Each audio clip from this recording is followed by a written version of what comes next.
शांति। 25 मई 2024 आज की साकार मुरली रंगीन बड़े बड़े अक्षरों में पढ़ें, सुने और मंथन करें। मंथन हम प्रतिदिन सवेरे 6 बजे, शाम को 4 बजे करते हैं, जिसके लिए लिंक इसी वीडियो के डिस्क्रिप्शन बॉक्स में दिया हुआ है। और यदि आपका कोई प्रश्न हो, सुझाव हो या कोई बात स्पष्ट ना हो रही हो तो आप इसी वीडियो में सामने देख रहे हैं, एक व्हाट्सएप नंबर दिया हुआ है। आप उस व्हाट्सएप नंबर पर अपना सुझाव विचार भेज सकते हैं, प्रश्न भेज सकते हैं। और यदि लिंक नहीं मिल रहा है तो भी आप उसी व्हाट्सएप करेंगे तो आपको लिंक प्राप्त हो जाएगा। ओम शांति। आज की मुरली का सार। मीठा मीठा बाबा कहते, मीठे बच्चे बाप आए हैं तुम्हें सिविल चक्षु देने। क्या देने के लिए आए हैं? ये क्या बला होती है? दिव्य नेत्र हमने सुना था, तीसरा नेत्र हमने सुना था, ये कहां से आ गया? सिविल चक्षु। सिविल हॉस्पिटल तो सुना है, परंतु ये सिविल चक्षु क्या बला होती है?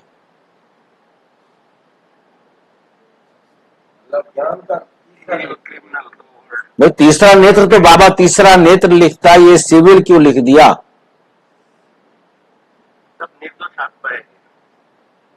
सिविल माना निर्दोष तो नहीं होता। सिविल मैंने वैसे तो सभ्य होता है, तो मतलब आपको सब कुछ। सिविल माना सभ्य, सिविल माना नागरिक, सिविल माना व्यवहार कुशल। नागरिक का मतलब यही होता है कि वो नागरिक है जिसके लिए ये हमारे देश का नागरिक है, मतलब इसको अपने देश से प्रेम है। देश से प्रेम का मतलब सबसे प्रेम है, सबको अपना समझता है, किसी को गैर नहीं समझता, वही नागरिक हो सकता है। यदि उसके अंदर मेरी तेरी है तो वो नागरिक नहीं है। इसीलिए नागरिक कहा जाता है। सामान्य हॉस्पिटल, सिविल हॉस्पिटल को सामान्य कहा जाता है, मतलब जहां सबके साथ एक जैसा व्यवहार किया जाता है। इसलिए सिविल का मतलब है सबके साथ एक जैसा व्यवहार करना। और एक जैसा व्यवहार करना तो कौन कर सकती है? आत्मा कर सकती है, शरीरधारी नहीं कर सकता, शरीर समझने वाला नहीं कर सकता। तो जब हमें परमात्मा आकर वो नेत्र देते हैं जिसके द्वारा हम सबको एक समान देखते, किसी में फर्क नहीं देखते, ये मेरा बेटा है, ये पड़ोसी का बेटा है, नहीं, मतलब ये फर्क नहीं दिखता, तब हम हैं सिविल। और यदि हमें ये फर्क दिखाई देता है कि ये मेरी बहन है, ये मेरी क्या लगती है, तो वो सिविल आई नहीं है। सिविल आई माना, सिविल चक्षु माना जो सबको एक समान देख सके। और सिविल आई एक समान तो देखना है तो एक समान है आत्माएं। शरीर तो सबका एक समान हो नहीं सकता, वो तो आत्मा भी नहीं सकती, क्योंकि हर आत्मा यूनिक है। परंतु वो तो जब ज्ञान की गहराई समझ में आए तब हम समझ सकते हैं। तो यहां पर बाबा जो सामने सिविल चक्षु की आज जिक्र कर रहा है वो ये है कि सबको एक समान दृष्टि से देखने वाला। सिविल चक्षु का मतलब है तुम्हें ज्ञान का तीसरा नेत्र मिला। फिर आगे बेचारे परेशान ना हो तो सिंपल भाषा में भी समझा दिया। ज्ञान के तीसरे नेत्र का मतलब भी यही है कि सभी आत्माएं परमात्म संतान भाई भाई हैं। इसलिए ये आंखें कभी भी क्रिमिनल नहीं हो सकती। अब यहां पर सिविल और क्रिमिनल ये दो शब्द प्रयोग होते हैं तो कोर्ट में प्रयोग होते हैं। एक होती है सिविल कोर्ट और एक होती है क्रिमिनल कोर्ट। वहां क्या अर्थ लेंगे?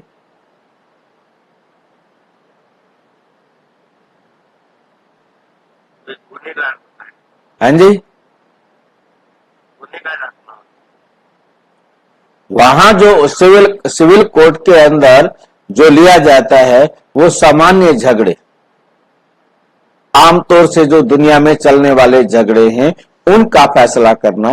क्रिमिनल कोर्ट में उनको लिया जाता है जहां फौजदारी, या जिसको हम हिंदी में फौजदारी कहते हैं, और जिसके अंदर मतलब कहीं ना कहीं शारीरिक कष्ट दिया गया है। तो यहां हमारे पास, क्योंकि हम तो शरीर को जानते नहीं, या आत्मा को कष्ट पहुंचाने वाली आंखों को क्रिमिनल कहेंगे। आत्मा को कष्ट पहुंचाए, शरीर को कष्ट पहुंचाना नहीं।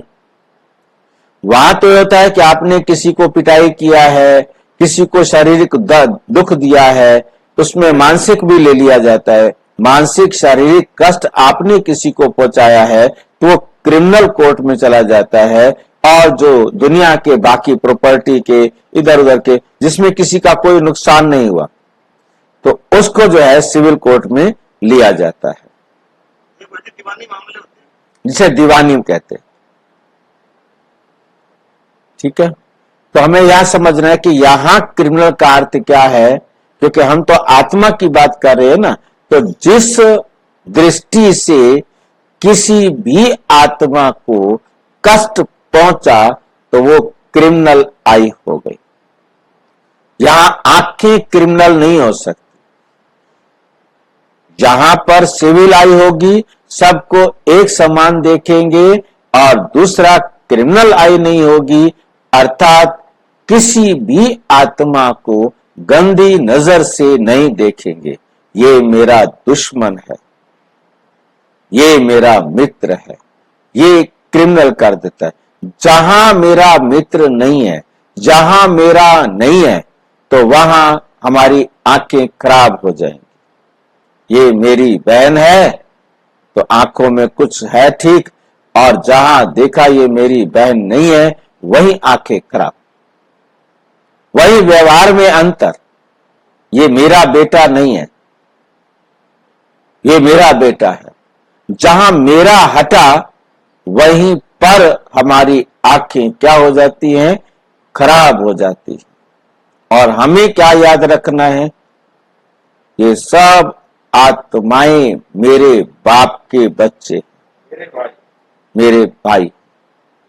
जहां ये आ गया कि ये मेरी सेंटर के भाई बहन है, ये मेरी सेंटर के भाई बहन नहीं है, मैं उनकी चिंता क्यों करूं। मुझे इनके बारे में सोचना है, टोली इनको बांटनी है। वो हमारे सेंटर के भाई बहन थोड़ा है जो मैं उनको सबको टोलियां बांटता फिरूं। जहां मेरा और तेरा आ गया वहां सिविल आई खत्म होते ही क्रिमिनल आई शुरू हो जाती। क्रिमिनल आई वहीं शुरू हो जाती। हाँ जी, पापा बोलता है मैं मेरे बच्चे को ज्ञान सुनाता। हाँ, बाबा हमेशा ये बोलता है, सारे मेरे बच्चे, सबको जाके ज्ञान सुनाओ, चाहे वो कैसे भी हैं, कुछ भी हैं, पतित तो है ही। मैंने भी ताकि तुम पतितों को पावन बनाने के लिए ज्ञान दिया, तो तुम भी सबको पावन बनाने के लिए ज्ञान दो। ज्ञान से पावन बनेंगे ना, अपने आप तो पावन नहीं बन जाएंगे ना। प्रश्न, तुम बेहद के सन्यासियों को बाप ने कौन सी एक श्रीमत दी है? हम बेहद के सन्यासी हैं। बेहद की ओम शांति और बेहद के सन्यासी। बेहद का सन्यासी का क्या मतलब होगा? कुछ भी मेरा नहीं, शरीर भी है मेरा। संपूर्ण सन्यास। इस संसार का जो कुछ भी है वो कंप्लीट, किसी भी कोई भी पॉइंट में भी जाकर मैं किसी को मेरा नहीं कह सकता।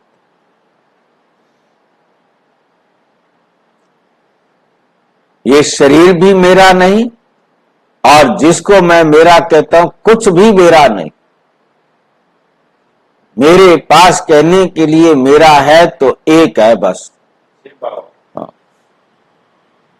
बाकी और किसी भी आत्मा को भी मेरा नहीं कह सकता कि ये आत्मा मेरा भाई है। ये भी नहीं,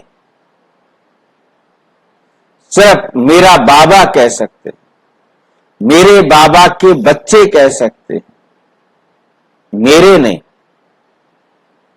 क्योंकि मेरा कहने में बाबा बीच में से हट जाएगा। यदि आपने कहा कि ये आत्मा मेरा भाई है तो बीच में बाबा हट जाएगा। आत्मा मेरे बाप का बच्चा, मेरा भाई, मेरे बाप का बच्चा, ये राइट है। बस मेरा बाबा है और ये मेरे बाबा का बच्चा है, और मेरे बाबा के बच्चे सारे हैं, ये एक नहीं है।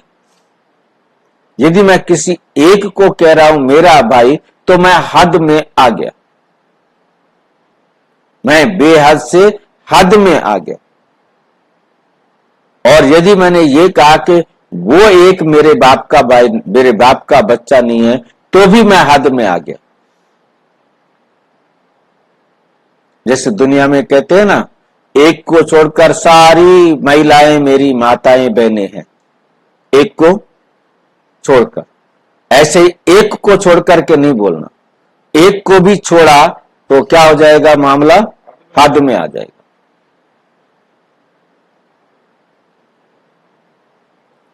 तुम बेहद के सन्यासियों को बाप ने कौन सी एक श्रीमत दी है?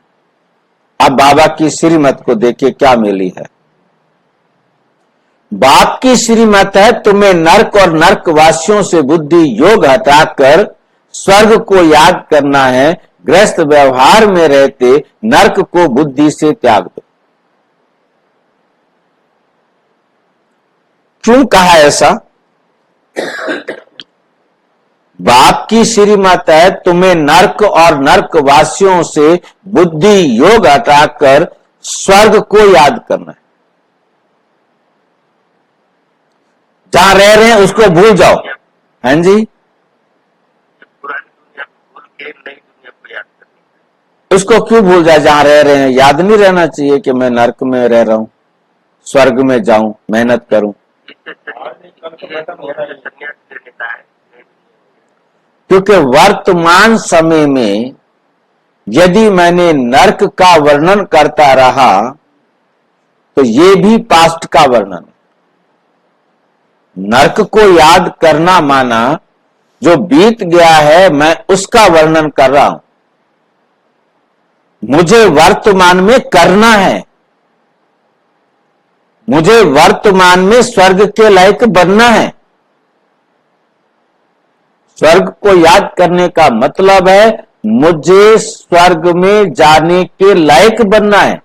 मैं नर्क का ही चिंतन कर रहा हूं, नर्क को ही बुद्धि में बिठाए बैठा हूं, तो स्वर्ग में कैसे चला जाऊंगा?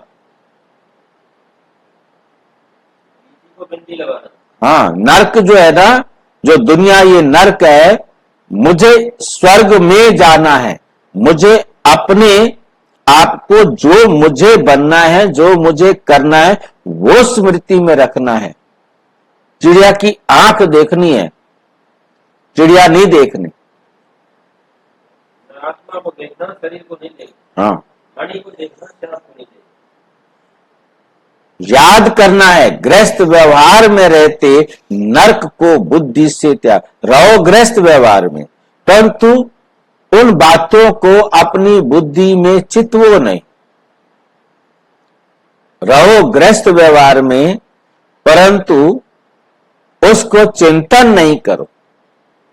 उसका चिंतन करना माना वर्तमान को नष्ट करना, कैश को बर्बाद करना। जिस समय मैं श्रेष्ठ भाग्य लिख सकता हूं, उस समय मैं नर्क को याद करके रो रहा हूं, और श्रेष्ठ भाग्य लिखूं तो खुशी, उमंग, उत्साह के पंख लगे रहेंगे। क्या करना चाहिए? नर्क को बुद्धि से त्याग दो। नर्क है पुरानी दुनिया। नर्क क्या है? पुरानी दुनिया। तुम्हें बुद्धि से पुरानी दुनिया को भूलना है। ऐसे नहीं एक हद के घर को त्याग कर दूसरी जगह चले जाना है। मैंने घर बार छोड़ा, सेंटर की दीदी बन के बैठ गई। 4-5 जनों का घर छोड़ा और 500 जनों का बड़ा महल बना के बैठ गई और मेरी बुद्धि वहां फंसी पड़ी। ये करना है, ये करना है, ये करना है, ये मेरा सेंटर है। बस हो गया सत्यानाश। तो वो दुनिया वाले सन्यासी की तरह एक घर बार छोड़कर जंगल में जाते हैं, वहां बड़ा अखाड़ा बनाकर बैठ जाते। फिर उन्होंने आकर मेरे सामने, मैंने सुना सन्यासी ने कहा कि हम निकले थे भगवान की खोज में और घर बार छोड़ा था, परंतु जंगल में हम गए, हमारे पास थोड़ी शक्तियां आई और हमने चमत्कार दिखा दिया। दुनिया हमारे ऊपर लट्टू हो गई, उन्होंने पैसों का अंबार लगा दिया। अब हम इंतजार करते हैं फलाना सेठ आ रहा है, उसके लिए क्या क्या व्यवस्था करनी है, फलाना सेठ आ रहा है, उसके लिए क्या क्या व्यवस्था करनी है। हमने 2-3 परिवार के लोगों के, छोटे से परिवार की समस्याओं से अपनी बुद्धि मोड़ी थी और वहां जाकर इतनी बड़ी भीड़ की बुद्धि सिर पर रख ली। अब हम कुछ नहीं कर सकते। तब वो बड़े बड़े अखाड़े बन गए हैं, बड़े बड़े महल बन गए हैं। अब जो सेठ आ रहा है, अब वो इतने पैसे देता है तो उसके लिए रहने की व्यवस्था तो करनी होगी ना, उसकी व्यवस्था का तो अटेंशन देना पड़ेगा ना। तो जैसे बेटा आ रहा है, बेटा गया हुआ था अमेरिका, आ रहा है, तो उसके लिए माँ बाप को लग जाता है कि ये भी बनाऊंगी, उसके लिए ये भी बनाएंगे, ये भी करेंगे, ये भी करेंगे, ये भी। इंपॉर्टेंट है ना। हाँ, बचपन में उसको ये अच्छा लगता था, ये अच्छा लगता था। यदि ये ध्यान दीदी के दिमाग में आ गया, मेरा सेंटर है, तो बेड़ा गर्क हो। बाबा कहेगा सेंटर तेरा है, मैं तो तेरा नहीं। हवाई चट हो जाएगी। हाँ, सेंटर तेरा है। बोलते बाबा के वैसे, लेकिन मन में तो अपना रखते हैं। बात तो सारी यही तो नहीं। देखिए, उन बहनों की बात, मैं किसी बहन की बात नहीं कर रहा हूं, मैं अपनी बात कर रहा हूं। हम अपने आप को देखें कि यदि मैं भी, चाहे सेंटर मेरा नहीं है, पर तो यदि मैं भी कहता हूं कि ये मेरा कमरा है, मेरा घर है, तो भी बाबा कहेगा संभाल अपने घर को, संभाल अपने घर को। हर एक के लिए, मतलब ये बाबा जो बोलता है वो किसी एक व्यक्ति विशेष के लिए नहीं बोल रहा। बाबा तो कॉमन पाठ पढ़ाते हैं ना, उसमें ये नहीं है, जो भी है, मतलब हमें बहुत क्लियर बाबा अलर्ट कर रहा है। मेरा कहना है तो सिर्फ मुझे कहना है, मेरे सिवाय किसी आत्मा को भी मेरा नहीं कहना है। हाँ, बिल्कुल। स्टार्ट किया था पर सेंटर चेंज करने के लिए रोटेशन बेसिस पे, पर ये बात मेरी नहीं गई, हम देखी नहीं। उस समय हमारे में अपने पे ध्यान देना, अपनी बुद्धि भी तो अटकी पड़ी है, उस समय सेंटर को चेंज करने वाली पावरफुल आत्मा दादी प्रकाशमणि थी। दादी प्रकाशमणि को भी मैंने कमजोर होते हुए देखा है, नहीं? और उसे भी, अपने आप को कमजोर तो मैं नहीं कहूंगा, उस कमजोर भी कहना मेरा रोंग होगा, क्योंकि दादी ने कहा कि बाबा को बुलाओ, क्योंकि मैं इस प्रॉब्लम को सॉल्व नहीं कर सकती। और बाबा स्पेशल आए और मैंने देखा कि बाबा भी उस प्रॉब्लम को सॉल्व करके नहीं गए,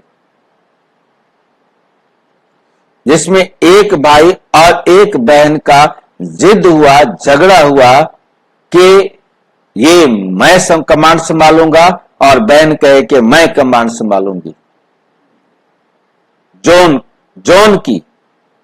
जोन को आधा आधा किया गया। आधे जोन का मालिक ओम प्रकाश भाई और आधे जोन के मालिक उस बहन का नाम मुझे याद नहीं आ रहा, आरती बहन। उसको आज तक बोला जाता है आरती बहन का जोन, और उसके जोन को बोला जाता है ओम प्रकाश भाई का जोन।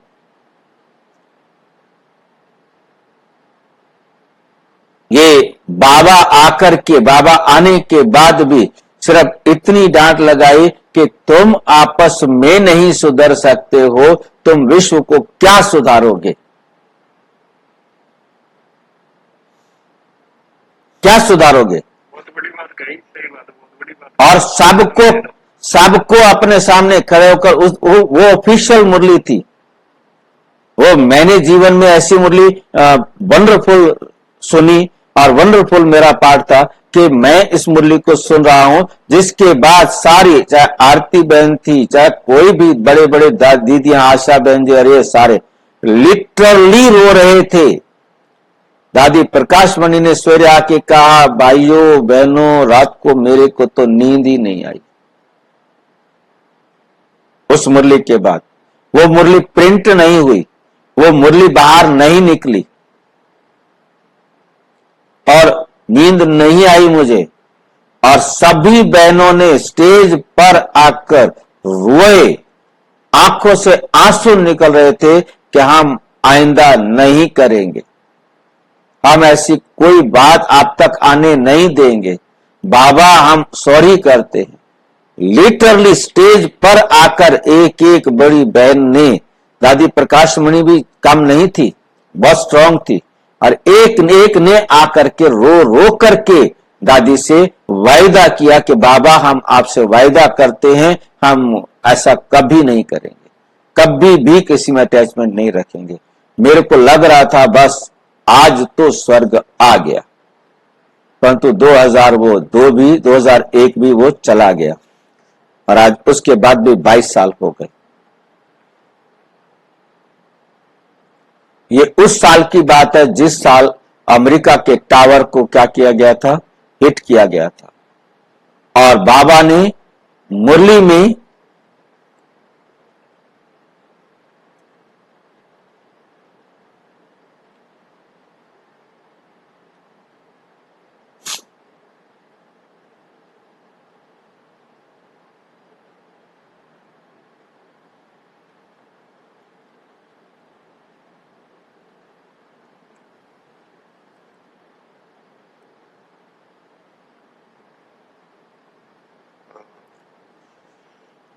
प्रणाम सर। उस साल बाबा ने मुरली में उसका जिक्र किया था, तो इसलिए वो मुरली उसी साल से लिंक रखती है। और जो कौन था आतंकवादी था ना, उसका भी नाम विशेष रूप से लिया था, जिसने जाकर के वो हिट कराया था।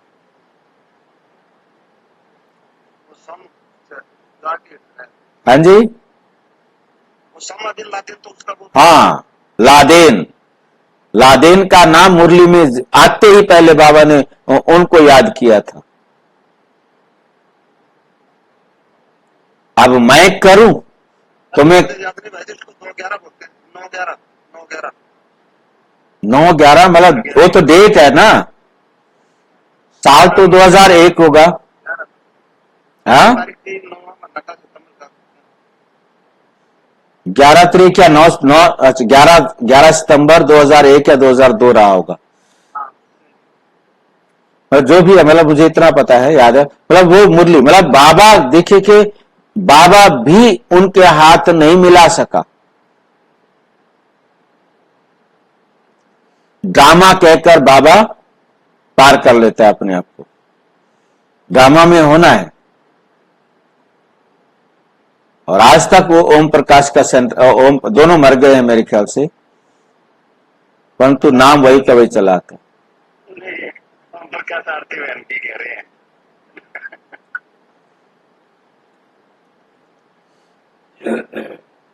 को त्याग कर दूसरी जगह चले जाना है, तुम्हारा बेहद का वैराग्य है, अभी तुम्हारी वानप्रस्थ अवस्था है, तुम्हारा संसार में किसी चीज से भी अटैचमेंट नहीं है, तुम अब कौन हो, वानप्रस्थी, तुम्हें अब परम धाम जाना है, सब कुछ छोड़कर घर जाना है। ओम शांति। शिव भगवानोवाच, और कोई का नाम नहीं लिया, इनका ब्रह्मा का नाम लिया, नाम भी नहीं लिया। पतित पावन ये बाप है तो जरूर यहां आएगा। पतितों को पावन बनाने के लिए पावन बनाने की युक्ति भी यहां बताते हैं। शिव भगवानोवाच है ना कि श्री कृष्ण भगवानोवाच। ये तो जरूर समझाना चाहिए, जबकि बैज लगा हुआ है। रचयिता और रचना के आदि मध्य अंत का सारा राज यहाँ इस बैज में दिखाया हुआ है। ये बैज कोई काम नहीं है, ये बैज कोई काम नहीं है, इशारे की बात है। तुम सब नंबरवार पुरुषार्थ अनुसार आस्तिक हो। आस्तिक किसको याद है? आस्तिक, हाँ, जो बाप को जानता हो और उसका कहना मानता हो, तो वो है आस्तिक। जो पहचानता जानता है बाप को परंतु कहना नहीं मानता, तो भी उसे आस्तिक नहीं कहेंगे।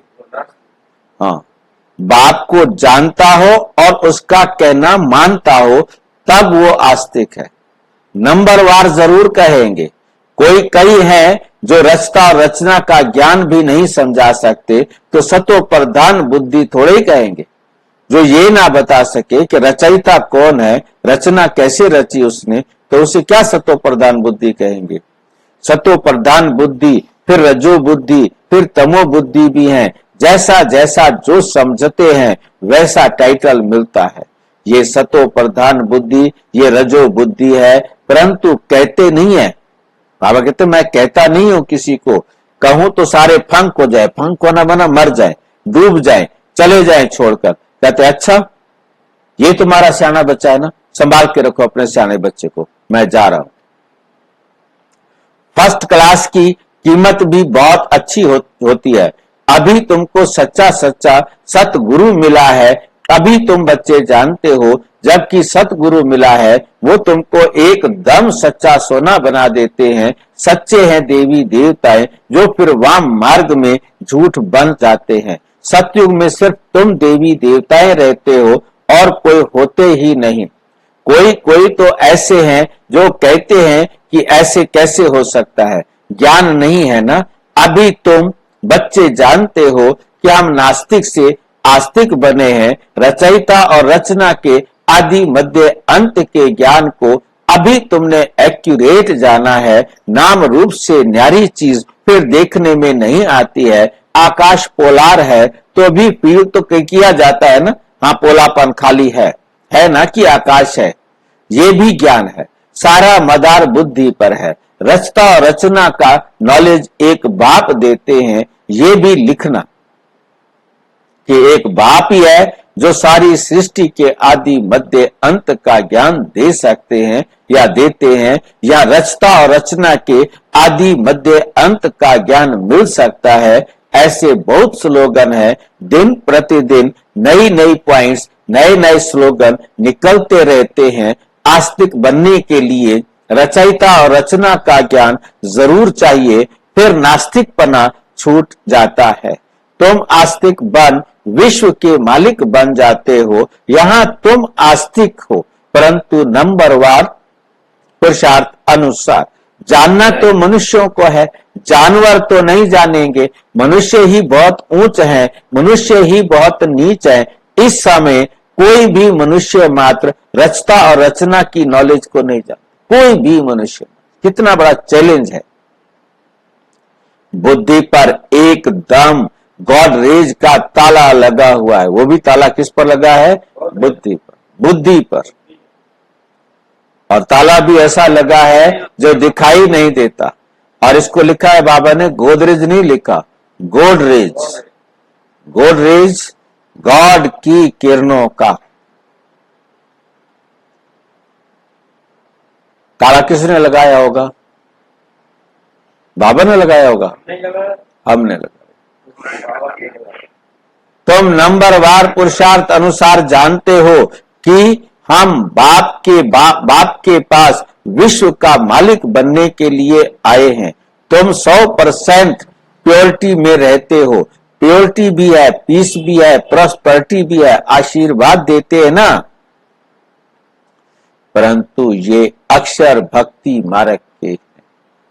ये लक्ष्मी नारायण तो तुम पढ़ाई से बनते हो, पढ़कर फिर सबको पढ़ाना भी है। स्कूल में कुमार कुमारियां जाते हैं पढ़ने के लिए, इकट्ठे होने से फिर बहुत खराब भी हो पड़ते हैं। क्यों? क्योंकि क्रिमिनल आई है ना। क्योंकि क्या है? क्रिमिनल आई है ना। क्रिमिनल आई होने कारण पर्दा लगाते हैं।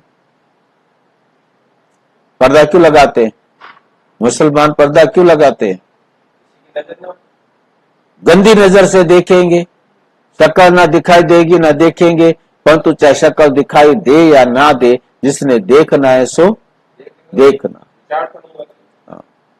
वे तो क्रिमिनल आई होती ही नहीं तो घूंघट करने की भी दरकार नहीं। गंदी नजर होती है तभी पर्दा किया जाता है, घूंघट किया जाता है। इन लक्ष्मी नारायण को कभी पर्दा लगाते देखा? सत्युग के देवी देवताएं कभी पर्दा नहीं लगाते, घूंघट नहीं करते। वहां तो कभी ऐसे गंदे ख्यालात भी ना आए। यहां तो है ही रावण राज्य। ये आंखें बड़ी शैतान है। बाप आकर ज्ञान के चक्षु देते हैं। आत्मा ही सब कुछ सुनती है, बोलती है, सब कुछ करती है। आत्मा है तुम्हारी, आत्मा अभी सुधर रही है। आत्मा ही बिगड़कर पाप आत्मा बन गई थी। पाप आत्मा उनको कहा जाता है जिसकी क्रिमिनल दृष्टि होती। आज डेफिनेशन दे दी। पाप आत्मा उसे कहा जाता है जिसकी गंदी नजर है, क्रिमिनल दृष्टि है। क्रिमिनल माना आपराधिक दृष्टि। जो गंदी नजर से किसी को भी देखता है, चाहे वो वस्तु हो, लोभ के कारण देखे या मोह के कारण देखे या अहंकार के कारण देखे, मतलब किसी भी विकार की दृष्टि को क्या कह देंगे? क्रिमिनल दृष्टि। कोई भी विकार हमारी दृष्टि में है तो उसको कहेंगे क्रिमिनल दृष्टि। अब ये हमें चेक करना है कि मेरी कब कब क्रिमिनल दृष्टि होती है, पापी नजर बन जाती है, और उस पापी नजर का अपने जीवन से निकालने के लिए पुरुषार्थ करना।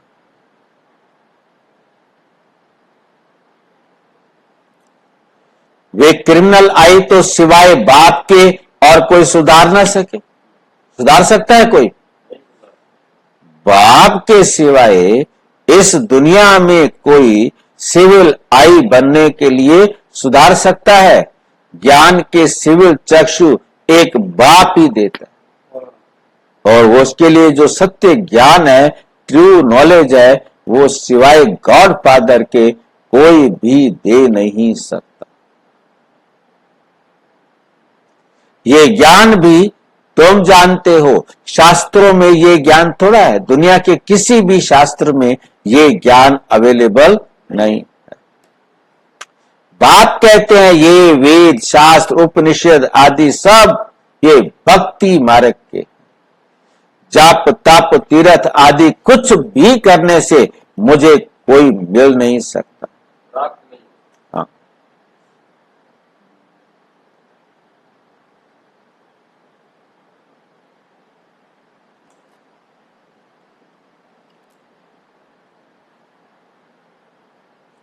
ये भक्ति है जो आधा कल्प चलती है। ये में शिव बाबा का नाम है क्या? शिव के नाम तो आते हैं, बहुत सारे मंत्रों में शिव के नाम का उच्चारण होता है, परंतु वो शिव को जानते नहीं। यज्ञ के अंदर, क्योंकि हम यज्ञ कराते हैं, बहुत सारे मंत्र है जिसमें शिव के लिए ही कहा गया है। शिव को जो है ना याद करना है, शिव के बारे में ही वर्णन किया गया है, परंतु वो शिव और शंकर को तो एक कर देते हैं ना। अच्छा, ये बात है। और इंद्र का नाम बहुत ज्यादा उसमें है ना, इंद्र का, अग्नि का, उनका नाम जाता है। हाँ, एक वेद में तो इनका ही बना पड़ा था। बिल्कुल। ये भक्ति है जो आधा कल्प चलती है, अब तुम बच्चों को ये संदेश सबको देना है, आओ तो हम तुमको रचयिता और रचना के आदि मध्य अंत का ज्ञान सुनाए, परम पिता परम आत्मा की बायोग्राफी बताए, मनुष्य मात्र तो बिल्कुल जानते नहीं। मुख्य अक्षर है ये, आओ बहनों और भाइयों, आकर रचयिता और रचना के आदि मध्य अंत का ज्ञान सुनो, पढ़ाई पढ़ो, जिससे तुम ये बनेंगे। ये ज्ञान पाने से और सृष्टि चक्र को समझने से तुम ऐसे चक्रवर्ती सतयुग के महाराजा और महारानी बन सकते हो। ये लक्ष्मी नारायण भी इस पढ़ाई से बने हैं, तुम भी पढ़ाई से बन रहे हो। इस पुरुषोत्तम संगम युग का बड़ा प्रभाव है। बाप आते भी हैं भारत में, दूसरे कोई खंड में क्यों आएंगे? बाप है अविनाशी सर्जन, तो जरूर आएंगे भी वहां कि जो भूमि सदैव कायम रहती है, जिस धरती पर भगवान का पांव लगा, वह धरनी कभी विनाश नहीं हो सकती। ये भारत तो रहता है ना देवताओं के लिए, सिर्फ ये चेंज होता है, बाकी भारत तो है सचखंड। झूठ खंड भी भारत ही बनता है, भारत का ही ऑलराउंड पार्ट है, और कोई खंड को ऐसे नहीं कहेंगे। सच्चा हाँ जी, भगवान का टच हुआ तो ये विनाश नहीं होगी। विनाश तो अल्टीमेटली तो सारी होगी ना, बिल्डिंगे तो ये वैसे कहने की पॉइंट से कह दिया। और भारत भी कल आपने बताया, भारत भी अलग ही नाम ही भारत दिया उसका, हाँ, तो चीज तो वो अलग ही है। बाकी भारत तो है सचखंड, झूठ खंड भी भारत ही बनता है। भारत ही तो टुकड़े टुकड़े होता है, क्या नहीं? और कभी विनाश नहीं हो सकता। किसका विनाश नहीं हो सकता? जिस धरती पर भगवान का पांव लगा, भगवान के पांव है नहीं, वे धरनी कभी विनाश नहीं हो सकती।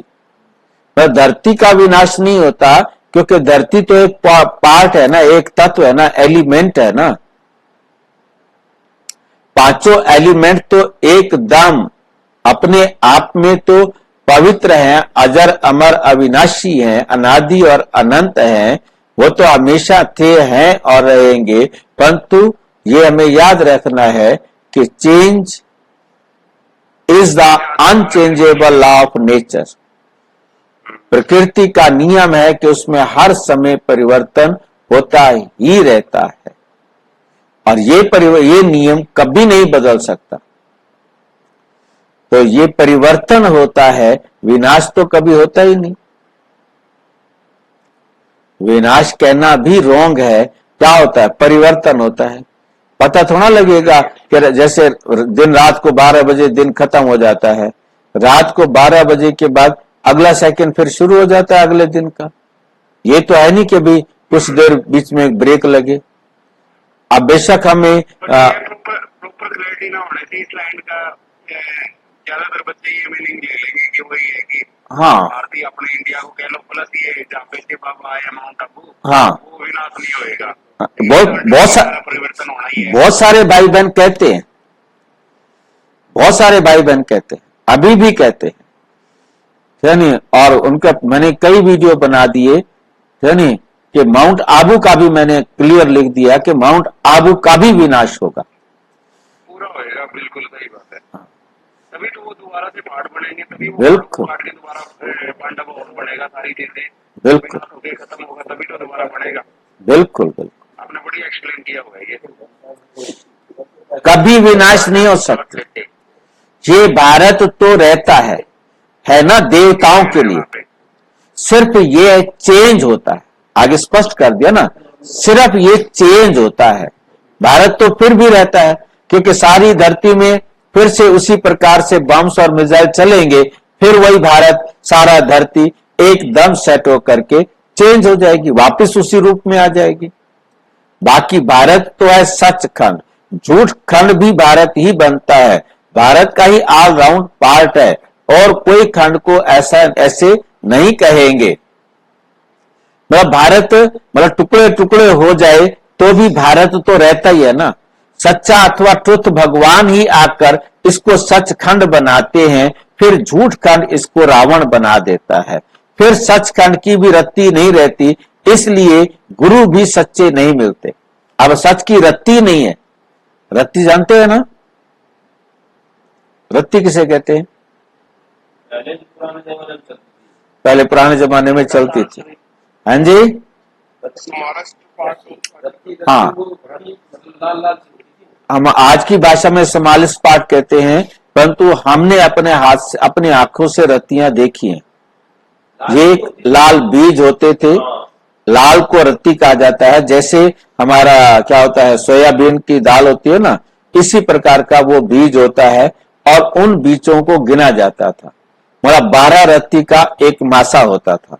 मतलब 12 लाल वो दाने डाल देते थे, उसको एक मासा बोलते थे और 12 मासे का एक तोला होता। हाँ, तो यदि है ना बात नहीं होते थे, मतलब 12 मासे मतलब 144 जो है ना रत्तियां डालते थे। मतलब मटका भरा हुआ होता था सुनारे के पास, वो रत्तियां खरीद के रखते थे। उन रत्तियों से ही तराजू से गहने जो है ना तोले जाते थे। ये तो अब 10 ग्राम का बन गया।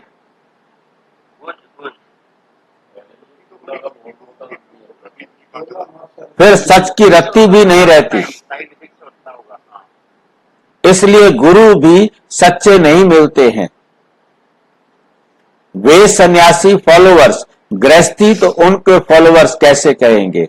अब तो बाप खुद कहते हैं, बच्चे पवित्र बनो और देवी गुण धारण करो। तुमको अभी देवता बनना है। सन्यासी कोई संपूर्ण निर्विकारी थोड़ा ही है।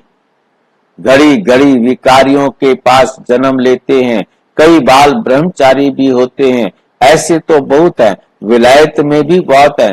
फिर जब बुढ़े होते हैं तब शादी करते हैं संभाल के लिए, फिर उनके लिए धन छोड़कर भी जाते हैं, बाकी धन धर्माऊ कर जाते हैं। यहाँ तो उन्हों का बच्चों में बहुत ममत्व रहता है। 60 वर्ष के बाद बच्चों के हवाले करते हैं, फिर जांच रखते हैं, देखें हमारे पिछाड़ी ठीक चलते हैं या नहीं। परंतु आजकल के बच्चे तो कहते हैं, बाप वन परस्त में वान परस्त में गया तो अच्छा हुआ, चाबी तो मिल गई, चाबी तो मिल गई। जीते जी सारा खाना ही खराब कर देते हैं, फिर बाप को भी कहने लगते हैं कि यहां से निकल जाओ। तो बाप समझाते हैं, प्रदर्शनी में तुम ये लिख दो कि बहनों भाइयों, आकर के रचता और रचना के आदि मध्य अंत का ज्ञान सुनो। इस सृष्टि चक्र के ज्ञान को जानने से तुम चक्रवर्ती, देवी देवता, विश्व के महाराजा महारानी बन जाएंगे। ये बाबा बच्चों को डायरेक्शन देते हैं। अब बाप कहते हैं, ये है बहुत जन्मों के अंत का जन्म। मैं इनमें ही प्रवेश करता हूं। ब्रह्मा के सामने है विष्णु। विष्णु को 4 भुजाएं क्यों देते हैं? 2 हैं मेल की और 2 हैं फीमेल की। यहाँ 4 भुजा वाला कोई मनुष्य थोड़ा ही होता है। ये समझाने लिए है। विष्णु अर्थात लक्ष्मी नारायण ब्रह्मा को भी दिखाते हैं। 2 भुजाएं ब्रह्मा की, 2 भुजा सरस्वती की। दोनों बेहद के सन्यासी हो गए। ऐसे नहीं सन्यास कर फिर दूसरी कोई जगह चले जाना है, नहीं। बाप कहते हैं, गृहस्थ व्यवहार में रहते नरक को बुद्धि से त्याग करो। नरक को भूल स्वर्ग को बुद्धि से याद करना है। नरक है नरकवासियों से बुद्धि योग हटाए, स्वर्गवासी देवताओं से बुद्धि योग लगाना है। जो पढ़ते हैं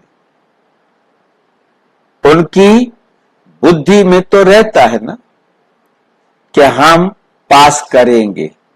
है भाई जी, हाँ जी, यहाँ पे स्वर्गवासी देवताओं से मतलब बुद्धि योग लगाने का अर्थ ये है ना कि मैं अपना लक्ष्य याद रखूं कि मुझे ऐसा पढ़ना है, कितनी कसर रहेगी, नर्क, लेना है ना। वही जो शुरू में हमने चर्चा किया कि नर्क और नर्कवासियों से जाना है, नहीं, बाप कहते हैं गृहस्थ व्यवहार में रहते नर्क को बुद्धि से निकालना, और नर्क की बातों का बुद्धि में चिंतन नहीं करना है, क्योंकि वर्तमान खराब हो जाएगा ना। तो बेहद के सन्यासी हो गए, ऐसे नहीं सन्यास कर फिर दूसरी जगह चले जाए नारायण बनने के, नहीं, दूसरी जगह चले जाना है, नहीं। बाप कहते हैं गृहस्थ व्यवहार में रहते नर्क को बुद्धि से त्याग करो, नर्क को भूल और स्वर्ग को बुद्धि से याद करना है।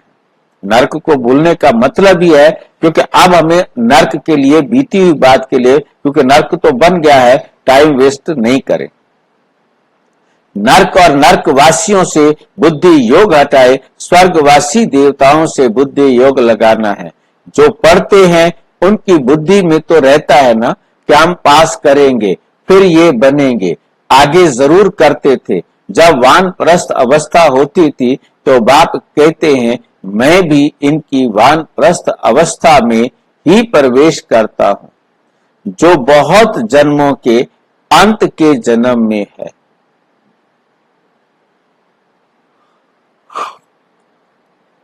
भगवानोवाच, मैं बहुत जन्मों के अंत वाले जन्म में ही प्रवेश करता हूं, जिसने शुरू से लेकर अंत तक पाठ बजाया है उसमें ही प्रवेश करता हूं, क्योंकि उनकी ही आत्मा पहले नंबर में जानी है।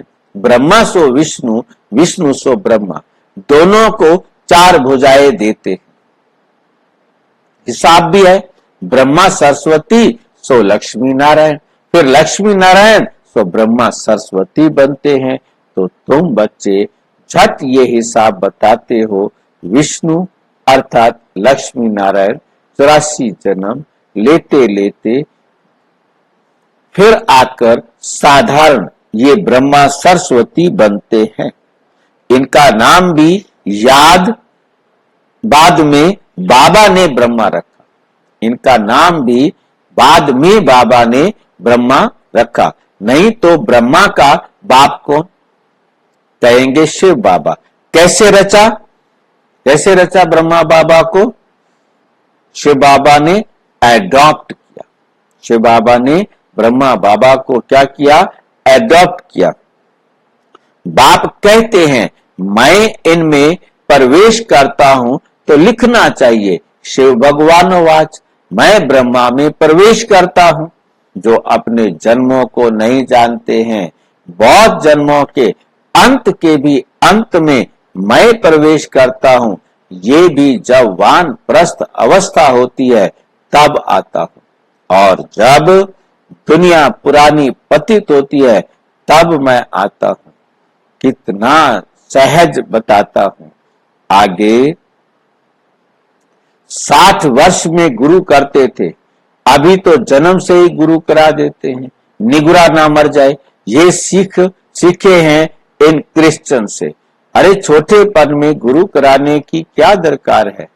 समझते हैं मैं मरेंगे, छोटेपन में मरेंगे तो सदगति को पालेंगे, गुरु तो कर दिया जाए ना, इसलिए पैदा होते ही गुरु करा देते।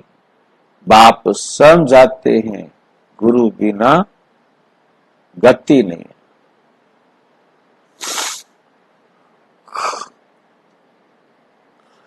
यहां तो कोई की सदगति हो ही नहीं सकती पूरी दुनिया में। अभी बाप तुमको कितना सहज समझाते और ऊंच बनाते हैं। भक्ति में तो तुम सीढ़ी ही उतरते आए हो। रावण राज्य है ना, विशेष दुनिया शुरू होती है, गुरु तो सबने किया है। ये खुद भी कहते हैं हमने गुरु बहुत किए हैं। भगवान जो सबको सदगति करते हैं उनको जानते ही नहीं। भक्ति की भी बहुत कड़ी जंजीरें बन पड़ी हैं। जंजीरें कोई मोटी होती हैं, कोई पतली होती हैं, कोई भारी चीज उठाते हैं तो कितनी मोटी जंजीरों से बांध कर उठाते हैं। इनमें भी ऐसे है, कोई तो झट आकर तुम्हारी सुनेंगे, अच्छी रीति पढ़ेंगे, कोई समझते ही नहीं, नंबरवार माला के दाने बनते हैं। मनुष्य भक्ति मार्ग में माला सिमरते हैं, ज्ञान कुछ भी नहीं है।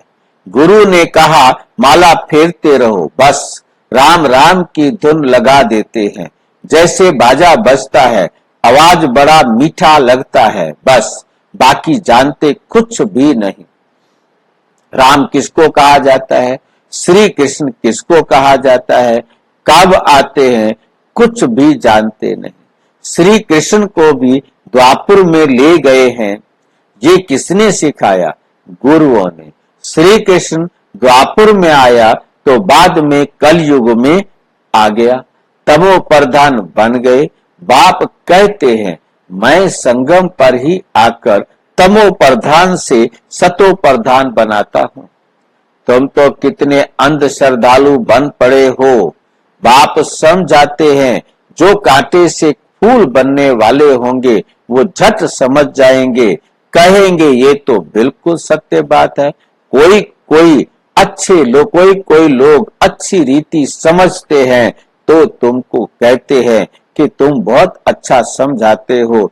84 जन्मों की कहानी भी बरोबर है।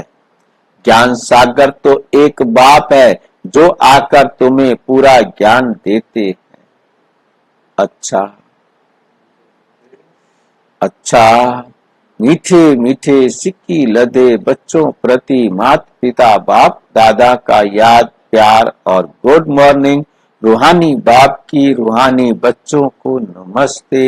हम रूहानी बच्चों की रूहानी बाप दादा को नमस्ते नमस्ते।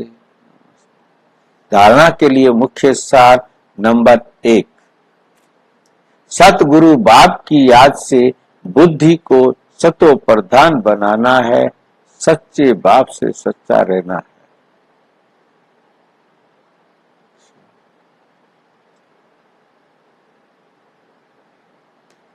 आस्तिक बनाने की सेवा करनी है।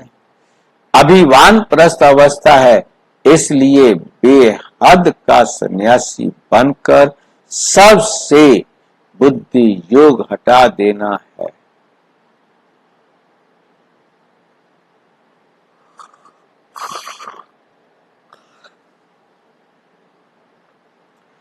बुद्धि योग हटा देना है, पावन बनना है और देवी गुण धारण करने हैं। वरदान है देह और देह के दुनिया की स्मृति से ऊंचा रहने वाले, देह और देह की दुनिया की स्मृति से ऊंचा रहने वाले, सर्व बंधनों से मुक्त फरिश्ता भाव, जिसका कोई भी देह और देहधारियों से रिश्ता अर्थात मन का लगाव नहीं है, वही फरिश्ता है।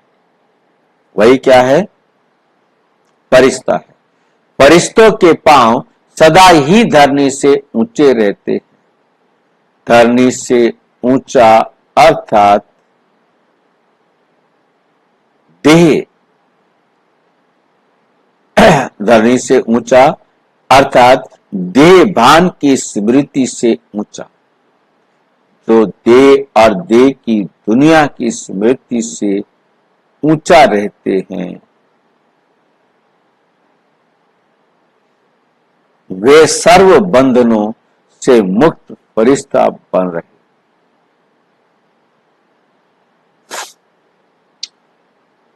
जो डबल लाइट स्थिति का अनुभव करते, स्लोगन है वाणी के साथ चलन और चेहरे से बाप समान गुण दिखाई दे तब प्रत्यक्षता होती। बोल जो रहे हैं वो व्यवहार में भी हो, चेहरे में भी हो, गुणों में भी दिखाई दे, तब प्रत्यक्षता होगी। अच्छा, वाणी के साथ चलन, बोल तो रहे हैं हम ऐसे करें ऐसे, चलोगे नहीं तो क्या होगा।